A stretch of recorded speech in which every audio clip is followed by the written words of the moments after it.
Congratulations team India once again. టీమును గెలవడమే కాకుండా భారతదేశం యొక్క 150 కోట్ల జనాల యొక్క హృదయాలను గెలుచుకున్నారు. ఈవెన్ ఆఫ్ఘనిస్తాన్, నేపాల్ ఎవరైతే మనకు సపోర్ట్ చేస్తున్న దేశాల యొక్క హార్ట్ను కూడా గెలుచుకున్నారు. It is a spirit of game. So cricket అనేది ఇండియాకు ఇట్ ఈస్ ఒక దైవంలాగా అయిపోయింది. కపిల్ దేవ్ నుంచి మొదలుకుంటే ఈరోజు సూర్యకుమారే కానీ, రోహిత్ శర్మ వరకు కానీ, విరాట్ కోహ్లీ వరకు కానీ, సో క్రికెట్ని అట్లా బ్రాండ్ పెంచుకుంటూ వచ్చినారు.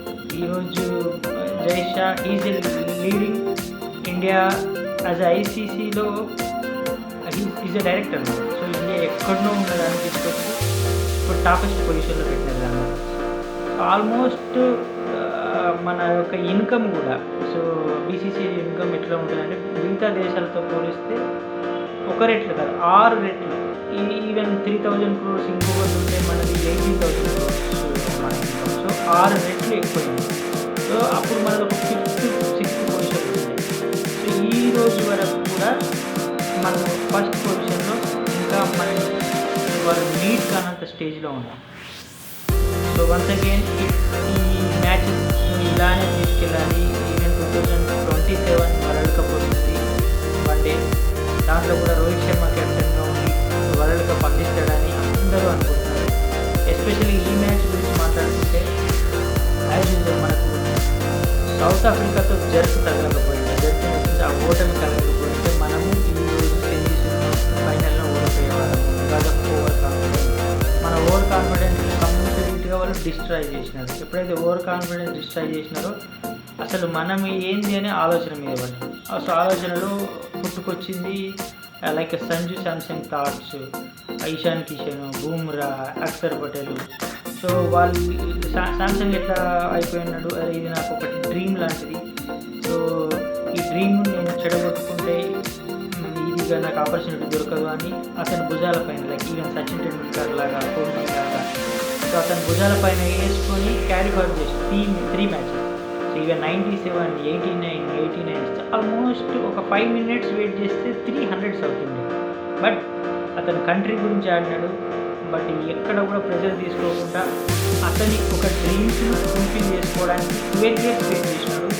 ఈవెన్ 2015లో జింబాబ్వేతో స్టార్ట్ చేసిన కెరీర్ ఈరోజు అతని డ్రీమ్ అనేది ఫుల్ఫిల్ అయింది. ఈవెన్ సజెషన్ సో అతన్ని ఈ టీంకు నేను ఎలా యూజ్ అవుతానని, మోల్డ్ అవుతానని అనుకున్నాడో అలానే టీం కోసం కష్టపడి ఫైనల్లో, సెమీఫైనల్లో వెస్టిండీస్ పైన అద్భుతమైన పర్ఫార్మెన్స్. ఈవెన్ అభిషేక్ శర్మ మీద డౌట్స్ ఉండే కొందరికి, ఈవెన్ 20 బాలల్లో ఆయన 50 కొట్టడం, ప్లస్ ఇషాన్ కిషన్ కూడా బాగా ఆడడం. ప్లస్ ఈ మ్యాచ్లో మెయిన్గా ఎప్పుడైతే టాస్ న్యూజిలాండ్ గెలిచినప్పుడు they should take a bat. ఎందుకంటే red soil pitch, mixed pitch, third pitch.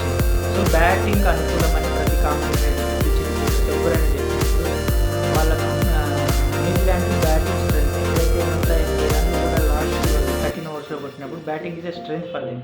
2003లో మనది బ్యాటింగ్ స్ట్రెంత్ జహీర్ ఖాన్ వాళ్ళంతా బౌలింగ్ స్ట్రెంత్ ఉండే. ఆ మ్యాచ్లో ఆస్ట్రేలియాతో మనం ఓడిపోవడానికి మెయిన్ రీజన్ టాస్. ఆ రోజు కూడా బ్యాటింగ్ పిచ్ పైన మనం వాళ్ళకు బ్యాటింగ్ ఇచ్చి వాళ్ళు ఒక 359 కొట్టినారు. Ricky Ponting, Martyn, Hayden, Gilchrist నలుగురే. సో సేమ్ మ్యాచ్ని ఇక్కడ రిప్లికా చేయొచ్చు.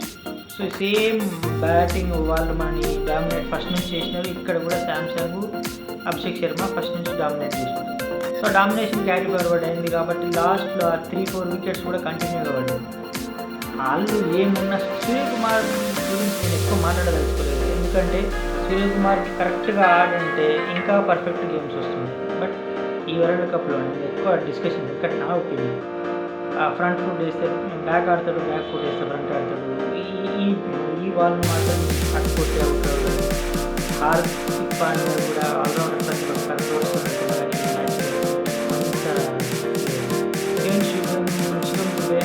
ఎప్పుడైనా ఆయనకు ఛాన్స్ ఇచ్చినప్పుడు మాత్రం అది 5 balls, 6 balls, 10 balls హిట్టింగ్ చేసి గ్రౌండ్ అవుతుంది మాత్రం. ఈవెన్ బౌండరీ అవుతుంది కొట్టడం అతని యొక్క స్ట్రెంత్ అవుతాయి. ఇంకా ఈవెన్ ఆ 26 runs యాడ్ అవ్వడం వల్ల ఇట్స్ బూస్ట్. 220 అనేది 250 పైన అయిపోయింది. సో ఈ చిన్న చిన్న కాంట్రిబ్యూషన్స్ కూడా ఇంపాసిబుల్ పొజిషన్. సో అంతేగాని ఒకే ఓవర్లో ఇప్పుడు 24 బాల్స్ ఉండగా కూడా 3 వికెట్స్ పడడం కూడా ఇండియా దురదృష్టం. ఒకవేళ సంజు శాంసన్ నిన్న కూడా ఆడకపోతే 180 అనేది వాళ్ళకి చిన్న స్కోర్. ఈవెన్ బుమ్రాను నేను ఎప్పటి నుంచి అనుకుంటున్నా హీఈస్ ఎ ఓపెనర్ బౌలర్. హర్షదీప్ ఫస్ట్ వేసినా బుమ్రా సెకండ్ వేయాలి. సో ఈ మిక్స్డ్ కాంబినేషన్ అనేది ఎక్కువ థింక్ చేస్తూ ఏదో పడుతుంది, వికెట్లు పడుతున్నాయి లేకపోతే తక్కువ స్కోర్స్ ఇస్తుంది కాబట్టి దాన్ని హైలైట్ చేసి కెప్టెన్సీ బాగుంది అని అన్నా. As per rule is rule. Fast bowler ఫాస్ట్ని ఒకవేళ అది స్పిన్ పిచ్ అయితే మీరు అన్నట్టు స్పిన్కి ఇచ్చారు. ఫాస్ట్ బౌలింగ్ అనుకున్నప్పుడు ఫాస్ట్ హర్షదీప్ పడ్డప్పుడు బుమ్రా కూడా ఇవ్వాలి. సో బుమ్రా హ్యాస్ ఎవ్రీ గేమ్లో ఫస్ట్ ఆర్ సెకండ్ బౌలింగ్ వేస్తే బెటర్. 2 ఓవర్లు అయినా ఇనిషియల్ వేయాలి, 2 ఓవర్లో డెప్త్ వేస్తే బెటర్. హర్షదీప్ కూడా 2 కాపాడుకోవాలి. సో కెప్టెన్సీకి ఆ తరఫున 10 మార్కులు కోసం చెప్పమని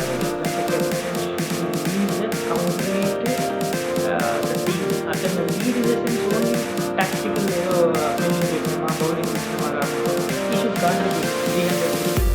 రోహిత్ శర్మ లీడ్ వచ్చినాడు వరల్డ్ కప్లో.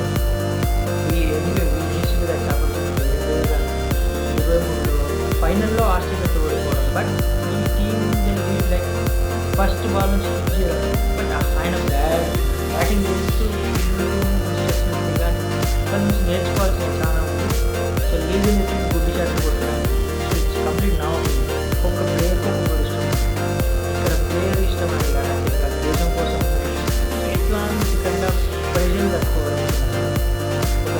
సంజు శాంసన్ ఆడకపోయింటే అగైన్ మనం ఫెయిల్యూర్ అయ్యే వాళ్ళమని నేను అనుకుంటున్నాను. ఈవెన్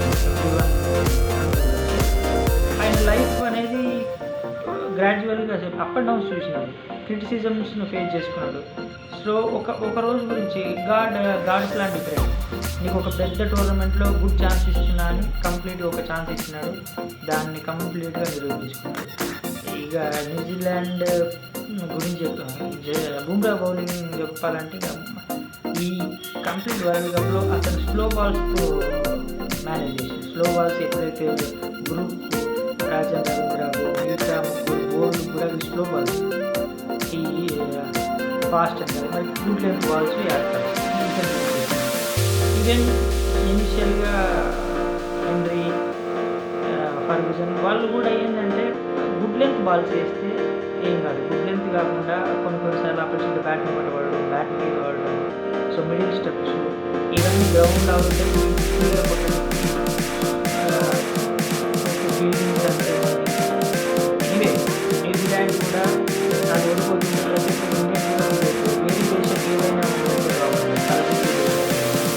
లైక్ ఆస్ట్రేలియా కానీ తలపోతున్న దేశాలు వాళ్ళు కూడా వీళ్ళు లైక్ మన సాధారణ మనుషులు మనదంతా ఓటమిని డైజెస్ట్ చేసుకుని అగ్రెసివ్ క్యాజువల్గా ఫీల్ అయిపోతుంది, బాగా ఫీల్ అయిపోతారు. ఓడి ఫీల్ మనకి ఫీల్ అవుతుంది. సో నాకు కూడా బాధ అనిపించింది ఒక మ్యాచ్లో గెలుపుకోవడం. సో సంజు శాంసన్కు మ్యాన్ ఆఫ్ ద సిరీస్ ఇవ్వడం అనేది it's fantastic.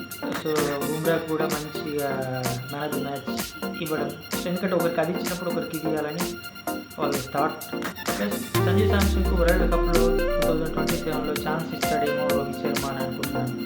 And one more thing, కొన్ని మ్యాచ్ తర్వాత చూడొద్దు అనుకునే కొన్ని లైక్ మన ఆటగాడు గ్రౌండ్లో ఒక పర్సన్ కంప్లీట్ 80 crores మెంబర్స్ చూస్తున్నారు. సో పర్సనల్ థింగ్స్ అక్కడ అన్నీ అవసరం లేదు. ప్లస్ వన్ మోర్ థింగ్ ఏంటంటే సూర్యకుమార్ యాదవ్ కూడా ఎప్పుడైతే ఇయన్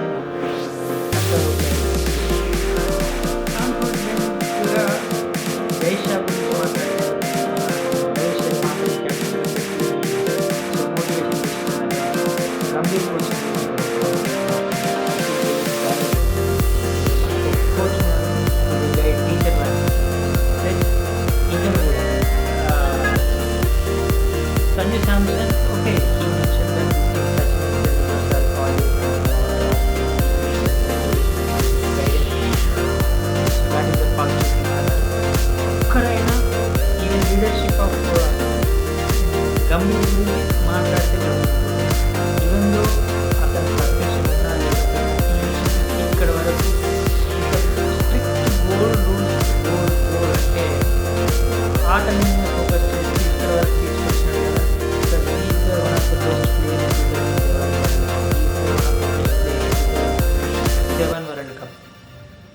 అతని అచీవ్మెంట్స్ కూడా ఉన్నాయి. ఈవెన్ ఐసీసీ 2025 ఇండియా గెలవడానికి కూడా రీజన్స్.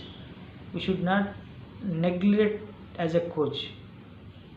సో ఈవెన్ ఒక ప్రెస్ కాన్ఫరెన్స్లో కానీ ఎక్కడైనా మన వాళ్ళు మెయింటైన్ చేసేది ఉండే. ఈవెన్ మోర్కల్ గురించే కానీ టీమ్ స్టాఫ్ గురించే కానీ ఇది మన ఇండియన్ టీం అలవాటు చేసుకుంటుందని నేను అనుకుంటున్నాను. Anyway, congratulations for team India, for all the very best for future assignment.